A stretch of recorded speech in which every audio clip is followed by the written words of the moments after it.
നശിപ്പിച്ചു. പറയൂ പറഞ്ഞു കഴിഞ്ഞാൽ ഞാനെന്താ പറയണ്ടേ? Your love story. First husband divorce കാര്യം പറഞ്ഞിട്ടില്ലല്ലോ. കാര്യങ്ങളൊന്നും ചെയ്യാൻ പറ്റില്ല. അതിന് വേറെ കാര്യങ്ങളൊന്നും ചെയ്യണ്ട. അത് ഞാനത് പറയട്ടെ. കണ്ടില്ല, എല്ലാം സ്കിപ്പ് ചെയ്ത് പോയി. ആരും കണ്ടില്ല. ഹലോ വീട്ടിൽ തിരി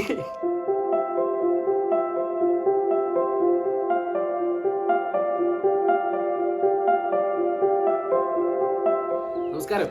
പുതിയൊരു വീഡിയോയ്ക്ക് എല്ലാവർക്കും സ്വാഗതം.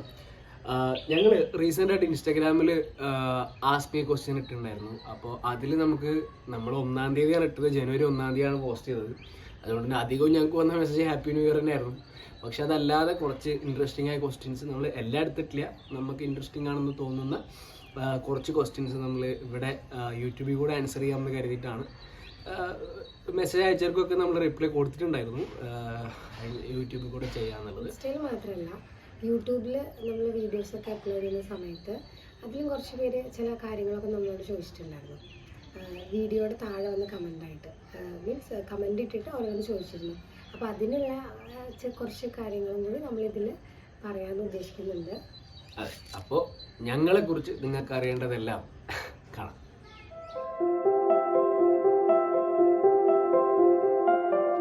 അപ്പം ഞാൻ ക്വസ്റ്റ്യൻ വായിക്കാം കേട്ടോ. വായിക്കല്ലോ, ഉത്തരം പറയണം. ഓ ശരി. ചേച്ചിക്ക് കുക്കിംഗ് അറിയാമോ? ദേവേട്ടന്റെ ഏറ്റവും ഇഷ്ടപ്പെട്ട വിഭവം ഏതാണ്? ചേച്ചിക്ക് കുക്കിംഗ് അറിയില്ല. എനിക്ക് കുക്കിംഗ് ഒക്കെ അറിയാം. ദേവേട്ടന്റെ ഏറ്റവും ഇഷ്ടപ്പെട്ട വിഭവം ഫുഡാണെങ്കിൽ ബിരിയാണിയാണ്. അതുണ്ടാക്കാൻ അറിയില്ല. അതെനിക്ക് ഉണ്ടാക്കാൻ അറിയില്ല. അതല്ലാതെ ഞാൻ ബ്രേക്ക്ഫാസ്റ്റ് എല്ലാം ഉണ്ടാക്കും. ഇഡ്ഡലി, ദോശ, പുട്ട്, ചപ്പാത്തി, കറികളൊക്കെ ഉണ്ടാക്കും. പിന്നെ കറി ഉണ്ടാക്കും, ഉച്ചത്തേക്ക് ഉപ്പേരികളൊക്കെ ഉണ്ടാക്കും.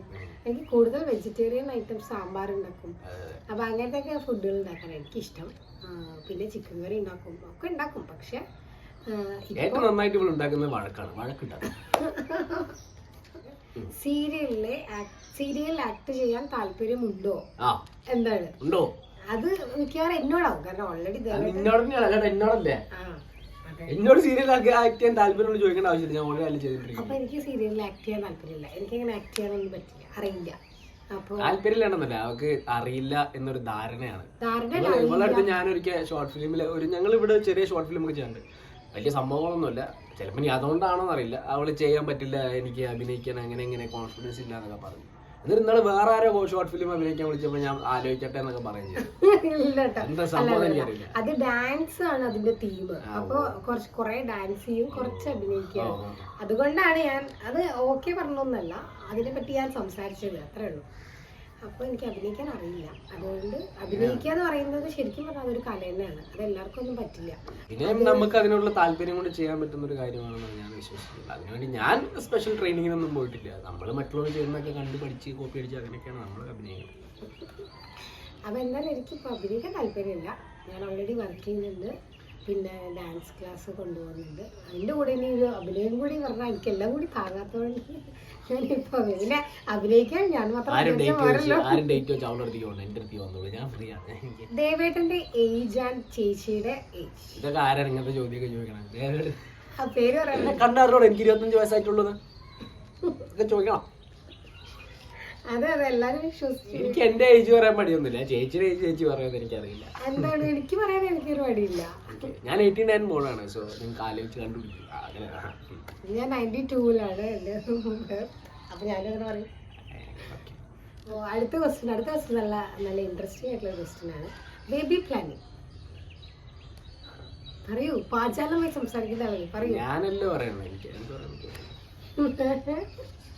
അങ്ങനത്തെ ഒരു പ്ലാനിങ് ഇതുവരെ ഉണ്ടായിട്ടില്ല. ഞങ്ങൾ അതിനെ പറ്റി സംസാരിച്ചിട്ടില്ല. ഞങ്ങളിപ്പോൾ കല്യാണം കഴിച്ചിട്ടല്ലേ ഉള്ളൂ. വൈകില്ല, എത്രയും പെട്ടെന്ന് തന്നെ. കാരണം പേജ് കുറച്ചും കൂടി ചോദിച്ചതല്ലേ ഉള്ളൂ. അപ്പൊ അതുകൊണ്ട് അധികം വൈകാതെ തന്നെ പ്ലാൻ ചെയ്യും. എൻ്റെ കുട്ടികളുടെ ഒരു അരങ്ങേറ്റമുണ്ട്. അപ്പോൾ അതിന് ശേഷം അരങ്ങേറ്റത്തിൻ്റെ ആ ഒരു തിരക്കിൽ ഞാനിപ്പോൾ ഇങ്ങനെയൊക്കെ ആകുമ്പോൾ പിന്നൊക്കെ ദൈവത്തിൻ്റെ കയ്യിലാണ്, നമ്മുടെ കയ്യിലല്ല. അപ്പോൾ അത് ആദ്യം ഒന്ന് തീർക്കണമെന്നുണ്ട്. അതിന് ശേഷം നമ്മൾ പ്ലാൻ ചെയ്യും. പിന്നെ ദേവേട്ടൻ റൊമാൻറ്റിക് ആണോ? ഇതെല്ലാം ആരാണ് എല്ലാം ദേവേട്ടനെ കുറിച്ച് ഇങ്ങനെയൊക്കെ ചോദിക്കുന്നത്? ആരാണ് ഇതൊക്കെ ചോദിക്കുന്നത്? എന്നെ പറ്റി എല്ലാവരും പറയാം ഞാനൊരു പാവമാണ്, ഞാൻ വളരെ നല്ല കുട്ടിയാണ്. ദേവേട്ടന്റെ കാര്യമാണ് അറിയാൻ സംശയം. ഭയങ്കര റൊമാൻറ്റിക് ശിവളുടെ അടുത്ത് മാത്രമല്ല. അല്ല, ദേവേട്ടൻ നല്ല റൊമാൻറ്റിക് ആണ്, നല്ലൊരു ഹസ്ബൻഡാണ്, നല്ലൊരു കൗമുകനാണ്. എന്താ പറയാ, തള്ള വീഡിയോ അല്ലേ, വെറുതെ മറ്റുള്ളവരെ തെറ്റിദ്ധരിച്ചോട്ടെ. ആൾക്കാരോട് നുണ പറഞ്ഞ് പരത്തുന്നതാണ് ഇതിന്റെ ഏറ്റവും വലിയ കാര്യം. അല്ല, ദേവേട്ടനെ കണ്ടറിഞ്ഞൂടെ? ദേവേട്ടൻ നല്ല റൊമാൻറ്റിക് ആണ്, നല്ല സ്നേഹമുള്ള ആളാണ്.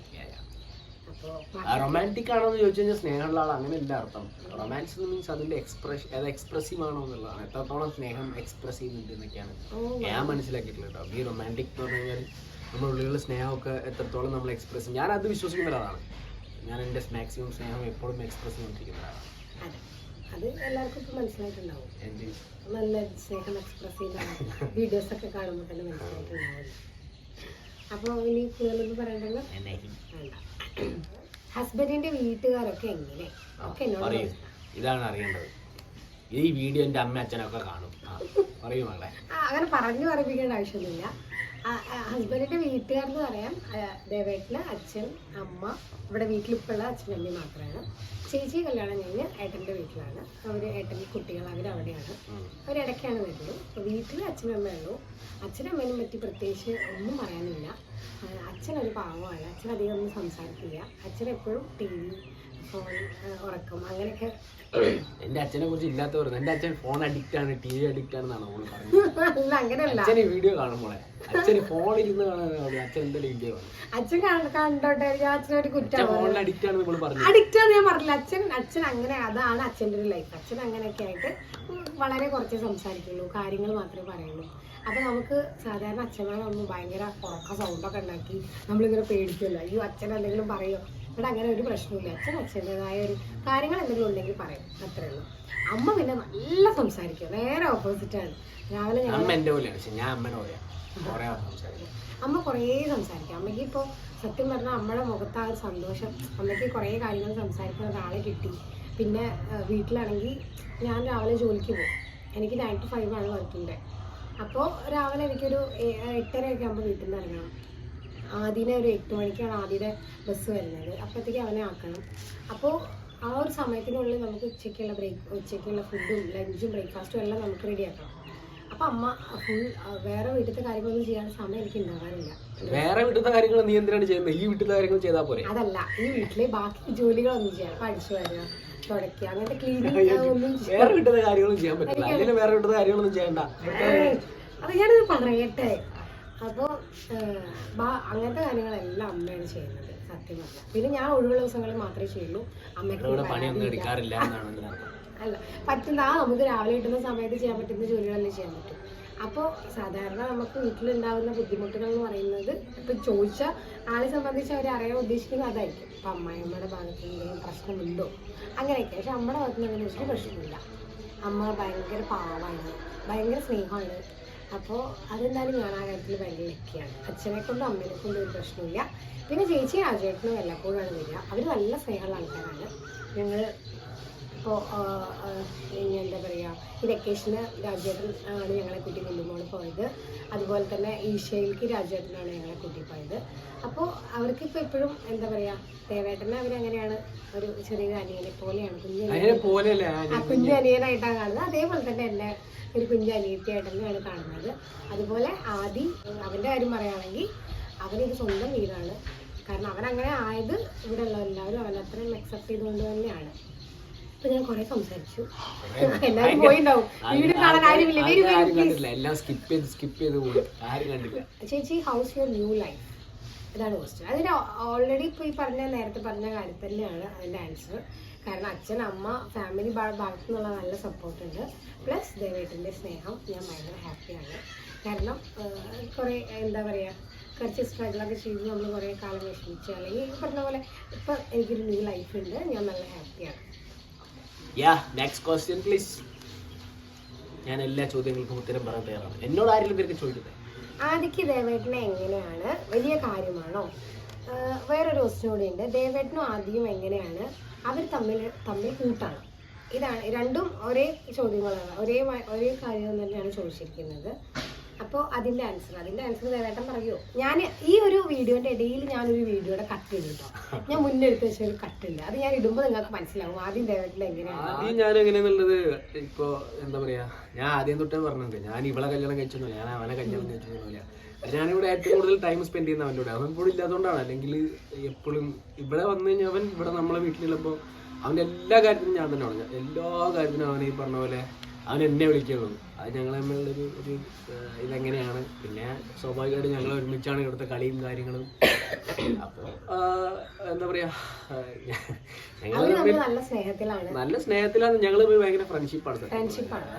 കാരണം അവൻ എന്തുണ്ടെങ്കിലും ദേവേട്ടനോടാണ് പറയാ, കളിക്കുക. കുട്ടികളെ സംബന്ധിച്ച് മാത്രല്ല ഇപ്പൊ അവൻ ഞങ്ങളുടെ കുറെ സീക്രട്സ് ഒക്കെ ഉണ്ട്. ഇപ്പൊ ഇവളോട് പറയാത്ത പല കാര്യങ്ങളും. ഇപ്പൊ ഇവളുടെ ഒരു കാര്യം ഇവള് വന്നിട്ട് ആദ്യം പോയി കുളിക്കുക എന്നൊക്കെ പറഞ്ഞു കഴിഞ്ഞാൽ മെല്ലെ എൻ്റെ അടുത്ത് വന്നിട്ട് സ്വകാര്യമായിട്ട് വന്നിട്ട് ചോദിക്കും, അപ്പൊ ഞാൻ 2 മിനിറ്റ് നേരത്തേക്ക് ഒന്ന് കുളിക്കട്ടെ, അങ്ങനത്തെ ഒരു കുളി ചെറിയ ഇന്നിക്ക് വയ്യ മടിയാണ്, അങ്ങനെ മതിയോ എന്ന് ചോദിക്കും. വെച്ചാ രാവിലെ കുറെ ഇത് പോട്ടെ, കുളിയുടെ കാര്യം പോട്ടെ. ഒരു ദിവസം രാവിലെ വരുമ്പോ അമ്മ എനിക്ക് വയ്യ, നല്ല വയറ് വേദനിക്കുന്നു, ഞാൻ സ്കൂളിലൊന്നും പോകുന്നില്ല, എനിക്ക് തീരെ വയ്യ, പോണോ. അഭിനയം കണ്ടു കഴിഞ്ഞാൽ ദേവേട്ടനൊക്കെ അപ്പുറത്താ, നല്ല അഭിനയം. അപ്പൊ ഞാൻ ശരിക്കും വിചാരിച്ചു കേട്ടോ, കാരണം അവൻ അങ്ങനെ ഒന്നും മടി കാണിക്കില്ല.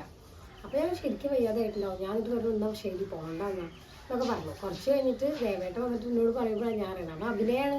ഇത് ഇവര് തമ്മിൽ സംസാരിച്ചപ്പോ അവനൊരു കുഴപ്പമില്ല. ഞാൻ അവൻ്റെ അടുത്ത് സീക്രട്ടായിട്ട് വേണ്ടി വെച്ചു, എൻ്റെ അടുത്ത് പറ എങ്ങനെ വെച്ചപ്പോ അടിച്ചിട്ട് അങ്ങനെ നമ്മുടെ അടുത്ത് സീക്രട്ട് ഒന്നും വെക്കില്ല, എല്ലാം തുറന്നു പറയും. അത് അവൻ എൻ്റെ അടുത്ത് ആ ഒരു ഫ്രണ്ട്ഷിപ്പ് ബോണ്ടിങ് ആണ്. പഠിപ്പിക്കലൊക്കെ ദേവേട്ടനാണ്. എനിക്ക് ടൈമില്ലല്ലോ. ഞാനിപ്പോ ഈ പറഞ്ഞ പോലെ മന്ത്ലി ഒരു 10 ദിവസമോ ഒക്കെയാണ് നമുക്കിവിടെ കിട്ടുന്നുള്ളൂ. ആ ഉള്ള ദിവസം നമ്മൾ മാക്സിമം എൻ്റെ ഒരു കൺസെപ്റ്റ് അതാണ്. വീട്ടിൽ നമ്മുടെ ഫാമിലിയുടെ കൂടെ ഇരിക്കുക എന്ന് പറയുന്നത് തന്നെയാണ് എൻ്റെ ഏറ്റവും വലിയ എൻ്റർടൈൻമെൻറ്റ്. അപ്പം ഞാൻ മാക്സിമം എനിക്ക് അവനൊന്നും സ്കൂളിൽ പോയില്ല, സത്യം പറഞ്ഞ സന്തോഷമാണ്. കാരണം നമുക്ക് കൂടെ ഒരാളുണ്ടാവും. ലവ് യു ചേച്ചി ഞാൻ ചേട്ടാ, ഒരുപാട് ഇഷ്ടമാണ് നിങ്ങളെ. ചോദ്യമല്ല, ഇതൊരു കമന്റ്. നല്ല കാര്യം. Love you. കുറെ പേര് ഇങ്ങനെ ഇഷ്ടമാണെന്നൊക്കെ പറയുന്നുണ്ട് കേട്ടോ. ദേവേട്ടന് സ്ഥിരമായി കേൾക്കുന്നുണ്ടാവും. അല്ല അതുകൊണ്ടല്ല ഇങ്ങനത്തെ മെസ്സേജസ് നമുക്ക് പറയാം. ഞാൻ എൻ്റെ പ്രത്യേകിച്ച് എടുത്തു വെച്ചിട്ടില്ല. കാരണം എന്ന് വെച്ച് കഴിഞ്ഞാൽ ലവ് യു എന്നല്ല, പക്ഷെ നിങ്ങളെ ഇഷ്ടമാണ് അല്ലെങ്കിൽ അങ്ങനെയൊക്കെ പറയുന്നത് കുറെ നമുക്ക് വന്നിട്ടുണ്ട്. നമ്മുടെ വീഡിയോസ് ഇഷ്ടമാണ്, നമ്മുടെ പ്രസന്റേഷൻ ഇഷ്ടമാണ്. എന്നാലും അതൊക്കെ കേൾക്കുമ്പോൾ സന്തോഷമാണ്. സന്തോഷം മാത്രം. Thank you so much. Your love story. ഏത് ലവ് സ്റ്റോറിയാ ഉദ്ദേശിച്ചത്? യുവർ ലവ് സ്റ്റോറി, നമ്മുടെ ലവ് സ്റ്റോറി ആണ്.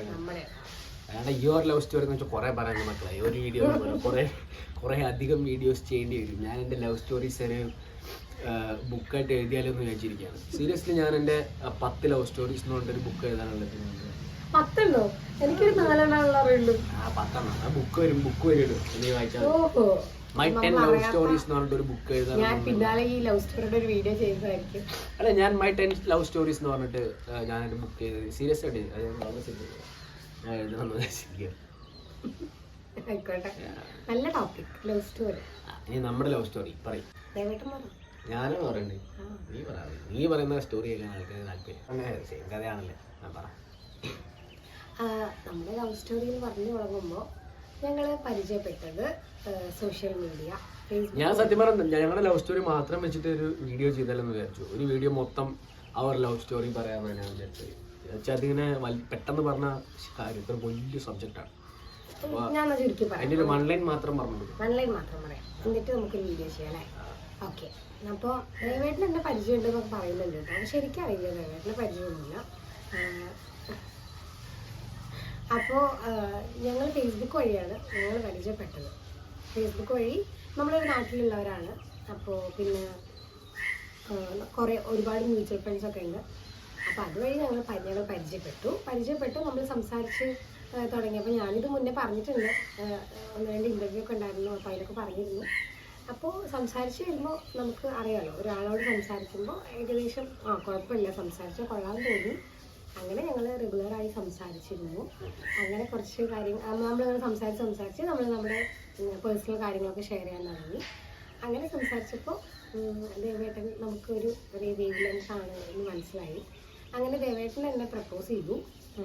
അപ്പോൾ എൻ്റെ ഒരു സിറ്റുവേഷൻ വെച്ച് എന്നെ പ്രപ്പോസ് ചെയ്തു എന്ന് പറഞ്ഞപ്പോൾ ഞാൻ അങ്ങനെ ആലോചിച്ചു. കാരണം പ്രപ്പോസ് ചെയ്ത വളരെ ചുരുക്കം പെൺകുട്ടികളിൽ ഒരാളാണ് ഇവർ. എനിക്ക് പൊതുവെ പ്രപ്പോസ് ചെയ്യാനൊക്കെ പേടിയാണ്. ഞാനൊക്കെ മനസ്സിൽ വർഷങ്ങളോളം ഇഷ്ടങ്ങൾ കൊണ്ടു നടന്ന് പറയാതിരുന്നിട്ടൊക്കെ ഉണ്ട്. എനിക്കതൊക്കെ മീൻസ് എനിക്ക് ഭയങ്കര പേടിയാണ് പ്രപ്പോസ് ചെയ്യാനൊക്കെ. അപ്പോൾ എന്തോ പിന്നെ നേരിട്ടല്ലോ ഫോണിൽ കൂടെ അല്ലേ. പിന്നെ എന്നെ പ്രപ്പോസ് ചെയ്തു എന്ന് പറയുമ്പോൾ എന്നോട് ഇഷ്ടമാണോ, നമുക്ക് പ്രേമിക്കാം, അങ്ങനെയൊന്നുമല്ല, അങ്ങനെ സിറ്റുവേഷൻ അല്ലല്ലോ. എന്നോട് കല്യാണം കഴിക്കാൻ താല്പര്യമുണ്ട് എന്ന് തന്നെയാണ് പറഞ്ഞത്. അപ്പൊ ഞാൻ ചുമ്മാ പ്രേമിച്ചിറക്കേണ്ട സമയം ആയിരുന്നില്ലേ, പ്രായം കുറവായിട്ടായിരുന്നു എനിക്ക്. അതറിയാം, പ്രേമിച്ച് മടുത്തു, ഇനി പ്രേമിക്കൊന്നും വേണ്ട, കല്യാണം കഴിക്കാൻ താല്പര്യം. അപ്പൊ എന്നോട് അങ്ങനത്തെ രീതിയിലാണ് സംസാരിച്ചത്. ഞങ്ങൾക്ക് പറയാൻ അങ്ങനെ വലിയൊരു ലവ് സ്റ്റോറി ഒന്നുമില്ല. അങ്ങനെ ഒരുപാട് സ്ഥലങ്ങളിൽ കറങ്ങി നടന്നതോ അല്ലെങ്കിൽ ഒരുപാട് തവണ മീറ്റ് ചെയ്തതോ അങ്ങനെ കുറേ സംഭവങ്ങളൊന്നും ഞങ്ങൾക്ക് പറയാനില്ല. ഞങ്ങൾ ഒരേ നാട്ടിലായതുകൊണ്ട് ഞങ്ങൾ ഒരുമിച്ച് ചില അമ്പലങ്ങളിലൊക്കെ പോകാറുണ്ട്, അപ്പം കാണുമായിരുന്നു. പിന്നെ എന്താ പറയുക, അങ്ങനെ വീട്ടിൽ സംസാരിച്ചപ്പോൾ വീട്ടുകാർക്ക് എതിർക്കാനൊന്നുമില്ല. അല്ല, ഇതിൽ ഒരു കാര്യം ക്ലിയർ ആക്കേണ്ടതെന്ന് വെച്ച് കഴിഞ്ഞാൽ, ഞങ്ങൾ കണ്ട പല യൂട്യൂബ് ചാനലിൻ്റെ തമ്മിൽ എന്താണെന്ന് വെച്ച് കഴിഞ്ഞാൽ, എൻ്റെ കുട്ടിക്കാലം തൊട്ടുള്ള ആഗ്രഹമായിരുന്നു ഇവളെ കല്യാണം കഴിക്കേണ്ടതെന്ന്. ഇതിൻ്റെ പേരിൽ കുറേ വിഷയങ്ങളുണ്ടായിരുന്നു. എനിക്ക് കുറേ മെസ്സേജ് വന്നിട്ടുണ്ട്, ഞങ്ങൾ അറിഞ്ഞില്ലല്ലോടാ എന്നൊക്കെ പറഞ്ഞിട്ട് കുറേ ഫ്രണ്ട്സൊക്കെ മെസ്സേജ് അയച്ചിട്ടുണ്ടായിരുന്നു. അങ്ങനെ ഞാൻ പറഞ്ഞിട്ടില്ല. എൻ്റെ കുറേ കാലമായിട്ടുള്ള ആഗ്രഹം എന്ന് ഞാൻ ഉദ്ദേശിച്ചത് ഒരു കഴിഞ്ഞ 1-2 വർഷത്തെ കാര്യമാണ്. അല്ലാതെ ഞാനിത് നമ്മൾ ഒട്ടും പ്രതീക്ഷിച്ചിരുന്നില്ല ഇതൊക്കെ ആൾക്കാരെ അക്സെപ്റ്റ് ചെയ്യുന്നു. അതുകൊണ്ട് ഉള്ളൊരു എക്സൈറ്റ്മെൻ്റ് ആണ് നമ്മൾ. കാരണം നമ്മളാരും ഇത് നോർമലി എല്ലാവരും അക്സെപ്റ്റ് ചെയ്ത് ഒരു പ്രോപ്പർ അറേഞ്ച്ഡ് മാരേജ് എന്നുള്ള പോലെ നടക്കുന്നതെന്ന് ഞാൻ സ്വപ്നത്തിൽ വിചാരിച്ചിട്ടില്ല. അപ്പോൾ അതുകൊണ്ടാണ് ഞാനത് പറഞ്ഞത്, നമ്മൾ കാത്തിരുന്ന് നടന്നു എന്നുള്ളത്. അല്ലാതെ ഞാൻ ചെറുപ്പം തൊട്ട് അങ്ങനെയൊക്കെ പറഞ്ഞു കഴിഞ്ഞാൽ അതൊന്നും പലരും അതിനെ വേറെ രീതിക്കൊക്കെ കാണിച്ചിട്ടുണ്ട്. കുട്ടിക്കാലം മുതൽ ഞങ്ങൾ സ്നേഹിച്ച ആൾക്കാരാണ്. എന്റെ ഒരു കഴിഞ്ഞു പോയ ജീവിതവുമായിട്ട് കണക്ട് ചെയ്തിട്ടൊക്കെ മോശമായ രീതിയിലൊക്കെ അതൊക്കെ തമ്മിലിന് വേണ്ടിയിട്ടും, കാരണം അങ്ങനത്തെ തമ്മിൽസ് കാണുമ്പോഴാണ് നമ്മൾ വീഡിയോ കൂടുതൽ കാണുന്നത്. അതിനൊക്കെ വേണ്ടി അവരിട്ടതായിരിക്കാം. അല്ല, നമുക്ക് പരാതീസ് ഒന്നുമില്ല, നമുക്ക് അങ്ങനത്തെ ഒരു പ്രോബ്ലംസ്, നമുക്ക് ആരുടെ അടുത്തും ഒരു കംപ്ലൈന്റും ഇല്ല. പക്ഷെ അത് വിശ്വസിച്ച് അല്ലെങ്കിൽ ആ വീഡിയോ കണ്ടാൽ മതി, തമ്മിൽ കാണാതെ ആ വീഡിയോ കണ്ടാൽ മതി. ആ വീഡിയോ ഞാൻ അങ്ങനെ പറഞ്ഞിട്ടില്ല. അതുകൊണ്ട് അപ്പം ഞങ്ങളുടെ ലവ് സ്റ്റോറി എന്ന് പറയുന്നത് ഡീറ്റെയിൽ ആയിട്ട് പറയുകയാണെങ്കിൽ ഒരു വലിയ സംഭവം പറയാനുണ്ട്. പക്ഷെ ഞാൻ പറഞ്ഞു വന്നതെന്ന് വെച്ച് കഴിഞ്ഞാൽ, ഇതുപോലെ എനിക്ക് ഇവിടെ പണ്ട് അറിയാമായിരുന്നു, ഞാൻ വെറുതെ പറഞ്ഞ എനിക്ക് അറിയാമായിരുന്നു എന്ന് തന്നെയാണ്. അതിനുശേഷം പിന്നീട് ഞാൻ വർഷങ്ങൾക്ക് ശേഷം കണ്ടപ്പോൾ എനിക്ക് ഇവളെ പ്രേമിച്ച് അല്ലെങ്കിൽ കുറച്ച് കാലം ഇവളെ കാലം പ്രേമിച്ച് നടക്കാം എന്നുള്ളതിൻ്റെ അപ്പുറത്തേക്ക് നമുക്ക് കല്യാണം കഴിക്കാൻ പറ്റുന്ന ഒരു പെൺകുട്ടിയാണ്, നമ്മുടെ വീട്ടിലേക്ക് പറ്റിയ ഒരു പെൺകുട്ടിയാണെന്ന് തോന്നിയിട്ട് തന്നെയാണ് കല്യാണം കഴിക്കേണ്ട ചോദിച്ചത്. അപ്പോൾ അവൾക്ക് വലിയ എതിർപ്പൊന്നും ഉണ്ടായിരുന്നില്ല. നമുക്ക് ടെൻഷൻ ഉണ്ടായിരുന്നു വീട്ടിലത് അക്സെപ്റ്റ് ചെയ്യില്ല എന്നുള്ളത്. കുറച്ച് കാലത്തിന് ശേഷം നമ്മൾ വീട്ടിലത് പറഞ്ഞു, വീട്ടിലത് എല്ലാവരും അക്സെപ്റ്റ് ചെയ്തു. അമ്മയ്ക്ക് അവളെ കണ്ടു, ഇഷ്ടപ്പെട്ടു, ചേച്ചിക്ക് കണ്ട് ഇഷ്ടപ്പെട്ടു. അങ്ങനെ നമ്മുടെ ഫാമിലി എല്ലാം പോയി കണ്ട് എല്ലാവർക്കും ഇഷ്ടപ്പെട്ടു. അങ്ങനെയാണ് ഞങ്ങൾ കല്യാണം നടക്കുന്നത്. അല്ലാതെ നമുക്ക് ഈ പറഞ്ഞ പോലെ ഒരു വലിയ ലവ് സ്റ്റോറി ഞങ്ങൾക്ക് അവകാശപ്പെടാനില്ല. ഇനി ഞങ്ങൾ ആഫ്റ്റർ മാരേജ് ഒരു വലിയ ലവ് സ്റ്റോറി ഞങ്ങൾക്ക് അവകാശപ്പെടാൻ ഉണ്ടാക്കും, അല്ലേ? അതെ. ഹാപ്പി ന്യൂ ഇയർ ആയിട്ട് എന്താണ് പ്രോഗ്രാം? ഹാപ്പി ന്യൂ ഇയർ എന്താണ് പ്രോഗ്രാം എന്ന് വെച്ച് കഴിഞ്ഞാൽ, ന്യൂ ഇയറിന് നമുക്ക് ന്യൂ ഇയർ ആയിട്ട് പാവന്റെ ഭാര്യ 3 ദിവസം ലീവ് എടുത്തു. അപ്പോഴത്തെ ഞങ്ങളുടെ പ്ലാൻ പല ട്രിപ്പുകളുണ്ടായിരുന്നു, പല സ്ഥലത്തേക്കും പോകണം എന്നൊക്കെ ഉണ്ടായിരുന്നു. പക്ഷേ ദൈവം സഹായിച്ച് ഒന്നും നടന്നില്ല. അതുകൊണ്ട് സത്യം പറഞ്ഞാൽ എനിക്ക് പനി പിടിച്ചു. എനിക്ക് ന്യൂ ഇയറിന് അന്നൊക്കെ ഭയങ്കര കോൾഡായിരുന്നു, എണീക്കാനൊന്നും വയ്യാത്ത അവസ്ഥയായിരുന്നു. അവൾക്കും വയ്യായിരുന്നു. വയ്യാന്ന് പറഞ്ഞാൽ ഭയങ്കര ബോഡി പെയിൻ, ഭയങ്കര ഫീവർ ഉണ്ടായിരുന്നു.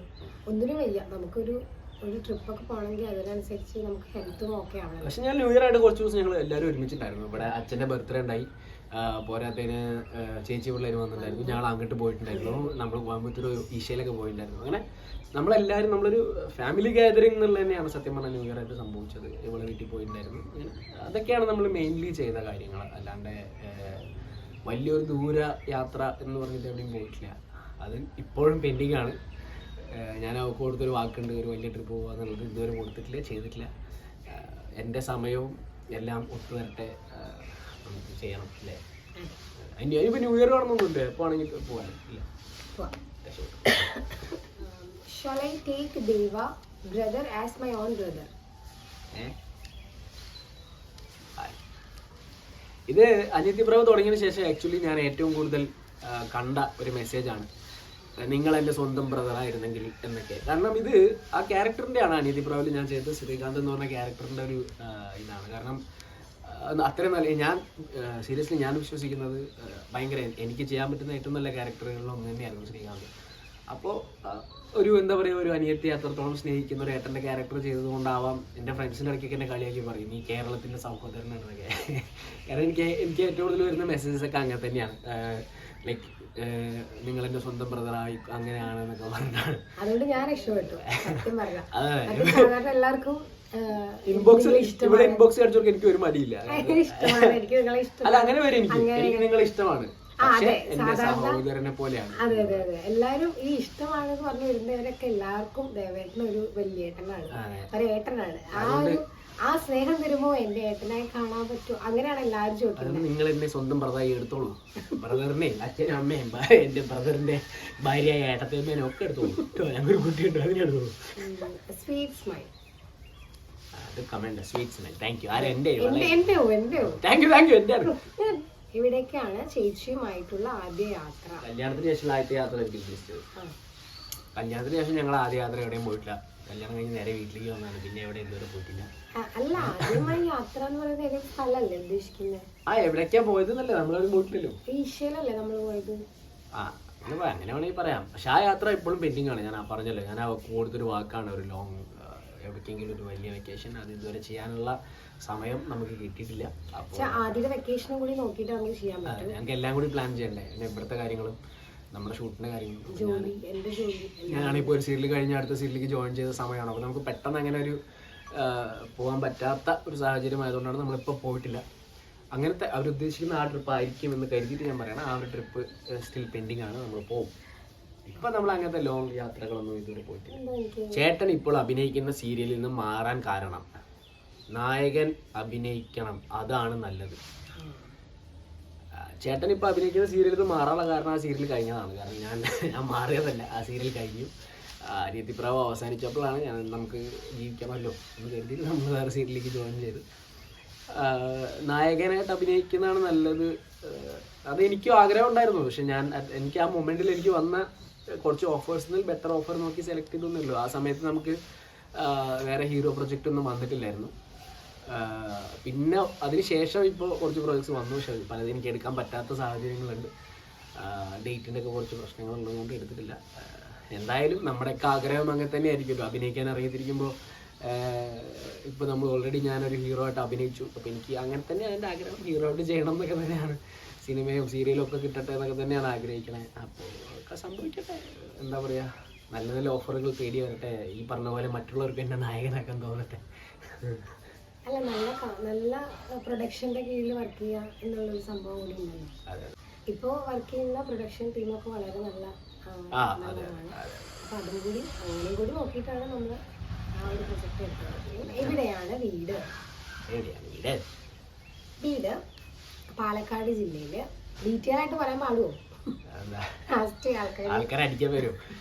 എൻ്റെ വീട് പട്ടാമ്പിയിലാണെന്ന് എല്ലാവർക്കും അറിയാം. കാരണം ഞാൻ എൻ്റെ എല്ലാ പേജിലും പട്ടാമ്പിക്കാരനാണെന്ന് പറഞ്ഞിട്ടുണ്ട്, അല്ലെങ്കിൽ എല്ലായിടത്തും കൃത്യമായി അത് മെൻഷൻ ചെയ്തിട്ടുണ്ട്. ഞങ്ങൾ പട്ടാമ്പി, എക്സാക്ട് പട്ടാമ്പി അല്ല, പട്ടാമ്പിന്ന് കുറച്ച് ഇപ്പുറത്തേക്ക് പള്ളിപ്പുറം സൈഡിലേക്ക് വരുമ്പോഴാണ് എൻ്റെ വീട് വരുന്നത്. ഇവിടെയാണ് ഞങ്ങളെ അതുപോലെ യൂട്യൂബിലും അതെ നമ്മളെ വീഡിയോസിലൊക്കെ നമ്മളെ സപ്പോർട്ട് ചെയ്യുന്ന ഒരു ചേച്ചിയുണ്ട്. കുറെ വീഡിയോസിനൊക്കെ കമന്റ് ഇടുന്ന ആ ചേച്ചി എപ്പോഴും ചോദിക്കാറുണ്ട് വീട് എവിടെയാണ്, വീട്ടിൽ ആരൊക്കെ ഉണ്ട് എന്നൊക്കെ. ഞങ്ങളെ വീട് പട്ടാമ്പിയുടെയും പള്ളിപ്പുറത്തിന്റെയും ഇടയ്ക്കാണ്. പട്ടാമ്പിന്നും പള്ളിപ്പുറത്തിന്റെ ഇടയ്ക്ക് ആണ് ഞങ്ങളെ വീട് വരുന്നത്. ഒരു ഗ്രാമപ്രദേശമാണ് പള്ളിപ്പുറം റെയിൽവേ സ്റ്റേഷൻ. ഇവിടെ അടുത്താണ്, ഞങ്ങളുടെ അടുത്താണ് പള്ളിപ്പുറം റെയിൽവേ സ്റ്റേഷൻ. പട്ടാമ്പിയിലൊക്കെ വരുന്ന സമയത്ത് ഈ വഴിയൊക്കെ പോകണം. നല്ല ഭംഗിയുള്ള സ്ഥലങ്ങളാണ്, കരിമ്പനകളും പാടങ്ങളും വാഴത്തോപ്പുകളൊക്കെ ആയിട്ട് നല്ല ഭംഗിയുള്ള സ്ഥലമാണ്. പ്രകൃതി രമണീയമായ സ്ഥലമാണ്. കുറെ അമ്പലങ്ങളൊക്കെ ആയിട്ട് അങ്ങനെ ഒരു സ്ഥലത്താണ്. ഒരു ഗ്രാമാന്തരീക്ഷമാണ് ഇവിടെ. ഇതൊരു ടൗൺ അങ്ങനത്തെ ഒരു സെറ്റപ്പ് അല്ല. പട്ടാമ്പിയാണ് ഞങ്ങളുടെ ടൗൺ. അവിടുന്ന് ഒരു കുറച്ച് ദൂരെ വരുന്ന ഒരു ചെറിയ ഗ്രാമമാണ് ഞങ്ങളുടെ പരിതൂർ ഗ്രാമപഞ്ചായത്ത്. നിങ്ങൾ എങ്ങനെയാണ് കണ്ടുമുട്ടിയത്? ഞാൻ ഇവളെ കാണുന്നത് പണ്ട് സ്കൂളിൽ പഠിക്കുമ്പോൾ, ഞാൻ കോളേജിൽ പഠിക്കുമ്പോൾ ഇവള് സ്കൂളിലേക്ക് പോകുന്നതാണ്. അത് ഇവളെ തന്നെയാണെന്നാണ് എൻ്റെ വിശ്വാസം. ഇവള് പറഞ്ഞ ഇവളല്ല എന്നൊക്കെയാണ്. അപ്പോൾ അങ്ങനെ ഞാൻ അതിനുശേഷം സത്യം പറഞ്ഞാൽ അന്ന് അതൊക്കെ നമ്മളിങ്ങനെ പറയാം, പണ്ട് നമ്മൾ ഒരേ നാട്ടിലുള്ള ആൾക്കാരാകുമ്പോൾ കണ്ടു എന്ന് പറയുന്നതാണ്. അതിനുശേഷം ഞങ്ങൾ കണ്ടുമുട്ടുന്നത് എനിക്ക് തോന്നുന്നു ഫേസ്ബുക്കിൽ കൂടെയാണ്, സോഷ്യൽ മീഡിയ വഴി തന്നെയാണ് നമ്മൾ കണ്ടുമുട്ടുന്നത്. നേരിട്ട് കാണുന്നത് നമ്മൾ അതൊക്കെ കഴിഞ്ഞ് കുറേ കഴിഞ്ഞിട്ട് നക്ഷത്ര ഹോട്ടലിൽ വെച്ചിട്ടാണ് നേരിട്ട് കാണുന്നത് അല്ലേ. യെസ്. എന്നാൽ വേറെ ഒന്നുമല്ല, നമ്മൾ നേരിട്ട് ഇതേമാതിരി കാര്യങ്ങളൊക്കെ സംസാരിച്ച് കാണണമെന്ന് തീരുമാനിച്ചപ്പോൾ ഫുഡ് കഴിക്കാൻ കാണാൻ പറ്റിയ സ്ഥലം. ഞാൻ ആദ്യമായിട്ട് നമുക്ക് ബിരിയാണി വാങ്ങി കൊടുത്തു. അതെ, ബിരിയാണി ഇല്ലാത്ത പരിപാടിയില്ല. ഞാൻ വേണ്ടെന്നൊക്കെ പറഞ്ഞു. പിന്നെ 2 പ്രാവശ്യം ബിരിയാണി ഓർഡർ ചെയ്തു. അയ്യടാ, ഞാൻ അങ്ങനെ കഴിക്കൊന്നുമില്ല കേട്ടോ. കാണുമ്പോൾ കുറച്ച് തടിയൊക്കെ ഉണ്ട്, അത്ര ഒന്നും. വിശ്വ ചേട്ടനാണോ നോബിൻ ചേട്ടനാണോ ബെസ്റ്റ് ഫ്രണ്ട്? ഇവരിൽ ഒരാളെ ചൂസ് ചെയ്യാൻ പറ്റുമോ? വിശ്വ ആണോ നോബിൻ ആണോ best friend? Best friend best friend. അങ്ങനെ ചോദിച്ചു കഴിഞ്ഞാൽ ഇതിന് ഒരാളെ ചൂസ് ചെയ്യാൻ പറ്റുമെന്ന് പറഞ്ഞിട്ടുണ്ട്. അതുകൊണ്ട് കറക്റ്റ് ആയിട്ടുള്ള ഫ്രണ്ടിന്റെ പേര് പറഞ്ഞു. ഒരാളെ ചൂസ് ചെയ്യാൻ പറ്റുള്ളൂ എന്ന് പറഞ്ഞു കഴിഞ്ഞാൽ നൂബിൻ എൻ്റെ ബെസ്റ്റ് ഫ്രണ്ടാണ്, വിശ്വ എൻ്റെ ബ്രദറാണ്. എൻ്റെ ഒരു കണക്ഷൻ. എന്താണ് ബുദ്ധി? എന്താണ് കറക്റ്റ് അല്ലേ? അതെ അതെ, രണ്ടുപേരെയും ഒരുപോലെ ഇഷ്ടമായി. ഇപ്പൊ നോക്കിയാലും പറഞ്ഞുകൊണ്ടിരിക്കും. എനിക്ക് രണ്ടുപേരും ഒരുപോലെ തന്നെയാണ്. നമ്മളെന്താ പറയുക, വിശ്വ എന്ന് പറഞ്ഞാൽ ഞങ്ങൾ ഒരുമിച്ച് സ്റ്റേ ചെയ്യുന്ന ആൾക്കാരാണ്. ഞങ്ങൾ ഇത്രയും കാലമായിട്ട് ഒരുമിച്ചുള്ള ആൾക്കാരാണ്. അതുപോലെ നൂബിൻ എന്ന് പറഞ്ഞാൽ ഞങ്ങളുടെ ഒരു എന്താ പറയുക, ഞങ്ങൾക്ക് ഏറ്റവും വേണ്ടപ്പെട്ടതാണ്, ഞങ്ങളുടെ ഏറ്റവും കോമൺ ഫ്രണ്ടാണ് അവൻ. അപ്പോൾ സ്വാഭാവികമായിട്ടും നമ്മളെപ്പോഴും അവിടെ ഉള്ളപ്പോൾ ഒരുമിച്ചുള്ള ആൾക്കാരാണ്. അതുപോലെ തന്നെ നമുക്ക് പ്രശാന്ത് ഉണ്ട്, അങ്ങനെ രാഹുലുണ്ട്. അങ്ങനെ ഞങ്ങൾ അവിടെ നമുക്ക് എന്താ പറയുക, കുറച്ച് നല്ല ഫ്രണ്ട്ഷിപ്പൊക്കെ ഞങ്ങൾക്ക് തിരുവനന്തപുരത്തുണ്ട്. ഞങ്ങൾ തമ്മിൽ തെറ്റിക്കാൻ നോക്കുകയാണല്ലേ, നടക്കില്ല. ചേട്ടന്റെ ഫസ്റ്റ് മാരേജ് ആണോ? അതെന്താണ് ഭയ അങ്ങനെ ടോക്ക്? നമുക്ക് ഈ മെസ്സേജസ് കുറേ വന്നിട്ടുണ്ട്, പല വീഡിയോയുടെ താഴെയും കമൻറ്റ് ചെയ്യാൻ കണ്ടു. സത്യം പറഞ്ഞാൽ കല്യാണത്തിൻ്റെ സമയത്ത് ശ്രദ്ധിക്കാൻ പറ്റിയില്ല. അതിനുശേഷം പലരും സ്ക്രീൻഷോട്ടൊക്കെ ചെയ്ത് അയച്ചു തരുമ്പോഴാണ് നമ്മളിത് കാണുന്നത്. പലരും ഒരു അക്കൗണ്ടിൽ നിന്നൊക്കെ വളരെ മോശമായിട്ടൊക്കെ സംസാരിച്ച് ഞാൻ കണ്ടു. അത് ചിലപ്പോൾ പേഴ്സണലി എന്തെങ്കിലും പ്രശ്നമുള്ള ആൾക്കാരായിരിക്കാം. എൻ്റെ ഫസ്റ്റ് മാരേജ് ആണോ എന്നതൊരു ഭയങ്കരമായി ചോദിച്ചിട്ടുണ്ടായിരുന്നു. എന്തിന് നിങ്ങൾ ഈ പെൺകുട്ടിയെ കല്യാണം കഴിച്ചു, നിങ്ങളെ ഫസ്റ്റ് മാരേജ് അങ്ങനെ ഇങ്ങനെയൊക്കെ. This is my choice. Sorry, ചോദിപ്പിക്കാം. എൻ്റെ ഫസ്റ്റ് മാരേജ് ആണോ എന്ന് ചോദിച്ചാൽ എൻ്റെ ഫസ്റ്റ് മാരേജ് ആണ്. അത് എനിക്കൊരു വലിയ പ്രശ്നമായിട്ട് അതൊരു കുറവാണോ? കുഴപ്പമില്ല, ഞാൻ അഡ്ജസ്റ്റ് ചെയ്യുന്നുണ്ട്. ഫസ്റ്റ് മാരേജ് ആണെങ്കിലും കുഴപ്പമില്ല, അഡ്ജസ്റ്റ് ചെയ്യാം. എൻ്റെ ഫസ്റ്റ് മാരേജ് ആണ്, എന്ത് ചെയ്യാൻ പറ്റും, മുമ്പ് വേറെ പെണ്ണ് കിട്ടിയില്ല കേട്ടാ.